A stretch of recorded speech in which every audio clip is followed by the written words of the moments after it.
আসসালামু আলাইকুম ওয়া রাহমাতুল্লাহি ওয়া বারাকাতুহু। বিসমিল্লাহির রহমানির রহিম। আল্লাহ পাক হজ এজেন্সির মাধ্যমে হাজী সাহেবদের খেদমত করার কিছুটা তৌফিক দান করছেন। আল্লাহ পাক আমাকে কবুল করছেন হজের জন্য 2019 সালে। এর জন্য বিশেষ করে কৃতজ্ঞতা প্রকাশ করছি হাজী রফিকুল ইসলাম সাহেব, সুমেন আবিদের সম্মানিত কর্ণধার। ওনার উশিলায় আমাকে 2019 সালে হজ করার তৌফিক দান করছেন।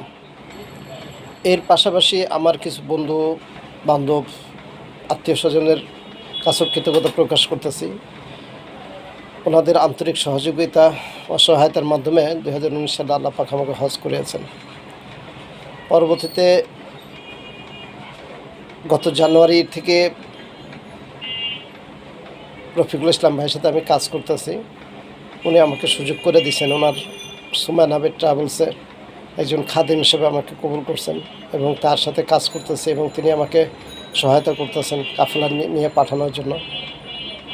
তো গত বছর থেকে আলহামদুলিল্লাহ 3টা কাফেলা নিয়ে গেছি। গত এপ্রিলে গেছিলাম গত বছর, এবছর অক্টোবর নভেম্বরে এবং এই বছর 2024 জানুয়ারি ফেব্রুয়ারিতে গেছিলাম কাফেলা নিয়ে। সুতরাং আল্লাহ পাক আমাকে তৌফিক দান করছে আল্লাহর ঘরের জন্য। তো ভাই, গত আরেকটা ভিডিও তৈরি করছিলাম, সেই ভিডিওতে কিছু আলোকপাত করছিলাম হজ নিয়ে, কারণ হজের আবেগটা আমাকে প্রচুরভাবে আকর্ষিত করতেছে। কারণ আল্লাহ সুবহানাহু ওয়া তাআলার 5টি মৌলিক ইবাদতের অন্যতম হচ্ছে হজ। তা বাকিটা আমরা দেশে বসেই করতে পারি, বাকিগুলো কিন্তু করার জন্য আমাদেরকে মক্কা মদিনার অবস্থান করতে হয়, বিশেষ করে মক্কায়। তো আল্লাহর খাস মেহমান হওয়ার জন্য আল্লাহর বিশেষ রহমত লাগে ভাই। আপনি বিশ্বাস করেন না করেন, যে আল্লাহর ঘর যেতে হলে, আল্লাহর ঘরে খাস মেহমান হতে হলে আল্লাহর বিশেষ রহমত লাগবে। উনি যদি তৌফিক দান করেন তাইলে আমরা যাইতে পারবো। আল্লাহ যদি আমাদেরকে কবুল করেন তাইলেই আমরা যাইতে পারি, এর আগে যাইতে পারবো না। কারণ আল্লাহর কাছে আল্লাহর সন্তুষ্টি লাভের জন্য খাস দিলে সহি নিয়ত করতে হবে যে হে আল্লাহ, তুমি আমাকে তোমার বাইতুল্লাহ ঘর দেখার তৌফিক দান করুন, বাইতুল্লাহ হজ করার তৌফিক দান করুন।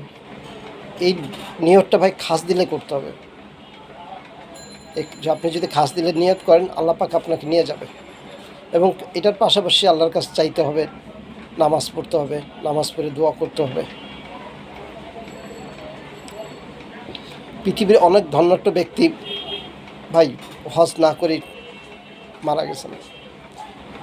অনেক ধনাঢ্য ব্যক্তির হজ পালন না করে দুনিয়া ছেড়ে চলে গেছেন। আবার দেখেন, এই রিসেন্টলি সোশ্যাল মিডিয়ার কল্যাণে আমরা জানতে পারছি গাইবান্ধা সৌদুল্লাপুরের এক ভাই তার গাছ লাগিয়ে 18 বছর আগে গাছ লাগিয়েছে, সে গাছ বিক্রি করে এই বছর তিনি হজে গেছেন। কিন্তু গাছ লাগানোর সময় তিনি নিয়ত করছিলেন যে এই গাছ বিক্রি করে তিনি হজে যাবেন। তাহলে তার নিয়তটা কী ছিল? সে গাছগুলোই লাগিয়েছিলেন একটাই কারণে, তিনি আল্লাহর ঘর দেখতে যাবেন বা হজ করতে যাবেন। কিন্তু দেখেন আল্লাহ পাক তাকে 18 বছর পরে কবুল করছেন। কুড়িগ্রামের ইনসান আলী ভাই 50টি বছর শেষ নফল রোজা রাখছে শুধু হজ করতে যাবে জন্য, আল্লাহর কাছে কান্নাকাটি করছে। ঢাকা বিশ্ববিদ্যালয়ের সম্মানিত পরীক্ষা নিয়ন্ত্রক বাহালুল চৌধুরী সাহেব, ওনার আর্থিক সহায়তায় উনি এবছর আগামী মাসে 10 তারিখে হজের রওনা দিবেন আল্লাহর বিশেষ মেহমান হিসেবে। পাকিস্তানের বেলুচিস্তানের আব্দুল কাদের সাহেব একজন মেষ রাখাল ছিলেন, ছাগল লালন পালনের রাখালগিরি করতেন। কিন্তু আল্লাহর কাছে তিনি চেয়েছেন যে আল্লাহ, আমাকে তোমার বাইতুল্লাহ ঘর দেখার তৌফিক দান করো, হজে নেওয়ার তৌফিক দান করো। তার যে আর্থিক অবস্থা ছিল তাতে সে যাওয়ার মতন কোনোভাবেই যেতে পারতেন না। কথিত আছে যে আল্লাহ পাকের বিশেষ খাস রহমতে তিনি হজ পালন করছেন এবং কি সৌদি গভর্নমেন্টের খাস মেহমান ছিলেন তিনি। সে ভাই অনেক অনেক উৎকৃষ্ট উদাহরণ দেওয়া যাবে এরকম যে আল্লাহ পাক যাকে বাছাই করেন আল্লাহর ঘরের জন্য, হজ পালনের জন্য, কে ধনী কে গরিব এটা আল্লাহ দেখেন না। আল্লাহর কাছে আল্লাহর খাস মেহমান হওয়ার জন্য আল্লাহর বিশেষ রহমতের মাধ্যমে তিনি নিয়ে যান। আমরা জানি ভাই, আর্থিক ও শারীরিক সামর্থ্য যার আছে তার উপরে হজ ফরজ। ভাই আমরা সহি নিয়ত করি যে না, ইনশাল্লাহ আমরা হজ পালন যেতে পারি, অন্তত মৃত্যুর আগে যেন আল্লাহর ঘরটা দেখে আসতে পারি।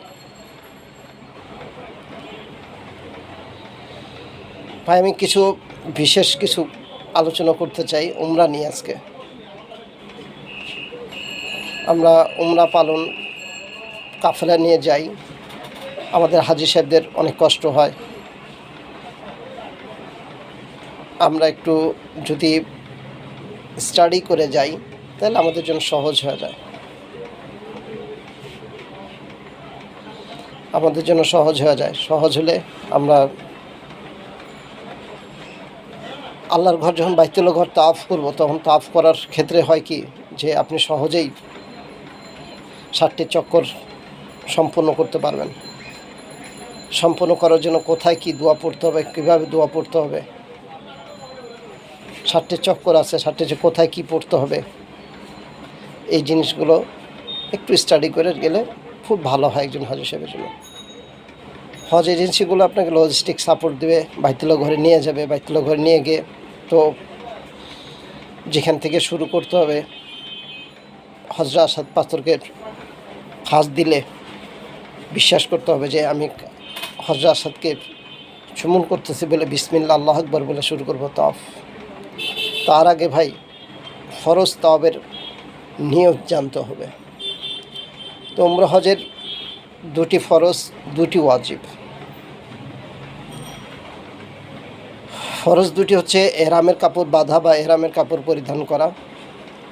যেহেতু আমাদের বেশিরভাগ ফ্লাইটই থাকে জেদ্দা ভিত্তিক, মদিনাতে খুব কম ফ্লাইট পরিচালিত হয়, বেশিরভাগ ফ্লাইটই হচ্ছে আপনার জেদ্দা ভিত্তিক। তো জেদ্দাতে আমাদের মিকাত পড়ছে প্লেনে। তো মিকাত আসার পূর্বেই এয়ারলাইন্স কর্তৃপক্ষ তারা ঘোষণা করে যে কিছুক্ষণের ভিতরে মিকাত ক্রস করবে। আমরা তখনও নিয়ত করতে পারি, অথবা বাসা থেকে বের হওয়ার সময় এহরামের কাপড় পরে 2 রাকাত নফল নামাজ পড়ে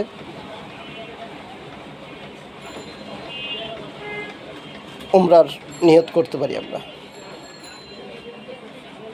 আল্লাহুম্মা উমরাতান, বাস আপনি বলতে পারেন হে আল্লাহ আপনার উমরা পালন করব, আমার উমরাকে কবুল করে নেন এবং সহজ করে দেন, এটুকু বললে হবে। দ্বিতীয়ত যে জিনিসটা, যে এহরামের কাপড় পরে আমরা পাক পবিত্র অবস্থা থাকতে হবে। প্লেনে ওঠার পরে আপনি উমরা নিয়ত করার পরে আপনাকে খাস দিলে আপনার অন্তঃস্থল থেকে এবং হৃদয়ের কাছ থেকে আপনাকে বলতে হবে যে লাব্বাইক আল্লাহুম্মা লাব্বাইক, লাব্বাইক লা শারিকা লাক লাব্বাইক, ইন্নাল হামদা ওয়ান নি'মাতা লাকাল মুলক লা শারিকা লাক। ভাই এটার অর্থটা গভীরভাবে আপনাকে বুঝতে হবে। গভীরভাবে বুঝতে হবে এই কারণে যে আমি হাজির, হে আল্লাহ আমি হাজির, তোমার কোনো শরিক নাই, সমস্ত প্রশংসা তোমার, সমস্ত নিয়ামত তোমার, এবং তুমি সমস্ত কিছুর মালিক, তোমার কোনো শরিক নাই। আপনি আল্লাহর কাছে অদবদ্ধ হচ্ছেন। এই অদবদ্ধ হওয়ার জন্য আপনি উমরার জন্য রওনা দিচ্ছেন।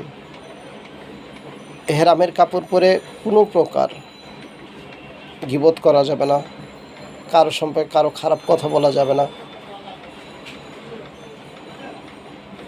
ধৈর্য ধারণ করতে হবে, কারোর সাথে ঝগড়াঝাটি করতে পারবেন না। আপনি প্লেন ওঠার পরে বিনীত স্বরে বিনয়ের সাথে আপনি আল্লাহর কাছে দোয়া করবেন যে হে আল্লাহ আমি তোমার নামে সফর শুরু করছি, তুমি সহজ করে দাও। প্লেন উঠে বসে বসে তালবিয়া পাঠ করতে থাকবেন, লাব্বাইক আল্লাহুম্মা লাব্বাইক, লাব্বাইক লা শারিকা লাক লাব্বাইক, ইন্নাল হামদা ওয়ান নি'মাতা লাকাল মুলক লা শারিকা লাক। এটা পড়তে থাকবেন ভাই। পাশের সিটের ভদ্রলোকের সাথে গল্প করার কোনো প্রয়োজনীয়তা নাই, বুঝলেন? কারণ আপনার আল্লাহর সন্তুষ্টির জন্য আপনি নিয়ত করে আপনি বসে আপনি আসেন, আপনি মক্কা মদিনা সফর করবেন। এই পুরো মক্কা মদিনা সফর যেন আপনার সহজ হয়ে যায়, এর জন্য আল্লাহর কাছে আপনি দোয়া করতে থাকবেন। আপনি জেদ্দা এয়ারপোর্টে পৌঁছে আপনার প্লেন থেকে নামার পরে গাড়ি আসবে, গাড়িতে উঠে বসবেন। আপনার কাফেলা লোকজন সাথে থাকবে, তাদের সাথে গাড়িতে উঠবেন। অথবা অনেক সময় মূল টার্মিনালে ল্যান্ড করে প্লেন।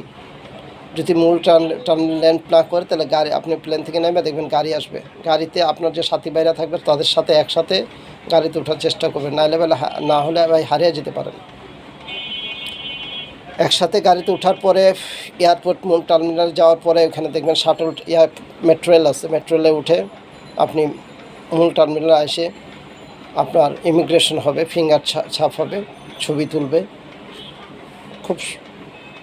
ছবি তোলার পর ইমিগ্রেশন কমপ্লিট হওয়ার পরে আপনি বেল্টে এটা লাকেজ কালেক্ট করে আপনি মোয়াল্লেম সাহেবের নির্দেশ মোতাবেক আপনি টার্মিনালে যাবেন। ওইখানে আপনার জন্য গাড়ি অপেক্ষা করবে। আপনি যদি আকপিসে হয়ে যান, আপনার শুধু ভিসাটা ভলেন্টিয়ারদের দেখাবেন। জেদ্দা এয়ারপোর্ট এমন একটা এয়ারপোর্ট ভাই, ভলেন্টিয়ার অভাব নাই। তারা আপনাকে সহযোগিতা করার জন্য মানে খুশিভাবে তারা দাঁড়ায় রয়েছে আপনাকে সহযোগিতা করার জন্য। আপনি টার্মিনাল থেকে বের হওয়ার পরে দেখবেন যে কোটি পর অনেক ভলেন্টিয়ার দাঁড়া রয়েছে, তাদেরকে শুধু ভিসাটা দেখাবেন, তারা আপনাকে নির্ধারিত পার্কিংয়ে যে গাড়ি আছে গাড়িতে উঠিয়ে দিবে। যদি একটু আকপিস হয়ে যান তো গাড়িতে উঠে বসার পরে ভাই কোনো প্রকারের গল্প গুজব করবেন না, তালবিয়া পাঠ করতে থাকবেন। একটু সময় লাগতে পারে গাড়ি ছাড়তে, কারণ সব হাজি সাহেব তো একসাথে নাও আসতে পারে, কারো ফিঙ্গারপ্রিন্ট নাও মিলতে পারে, কারো ফিঙ্গারপ্রিন্ট না মিললে একটু সময় লাগতে পারে। হয়তো একটা গাড়িতে ভাই 20 জন আছেন আপনারা, একটা গাড়ির সিটের আসন হইতে 46 জন, দেখা গেছে আর একটা কাফেলা থেকে ওই গাড়িতে লোকজন উঠবে, তো সেই কাফেলা দেখা গেছে 5 জন আপনার কাফেলাতে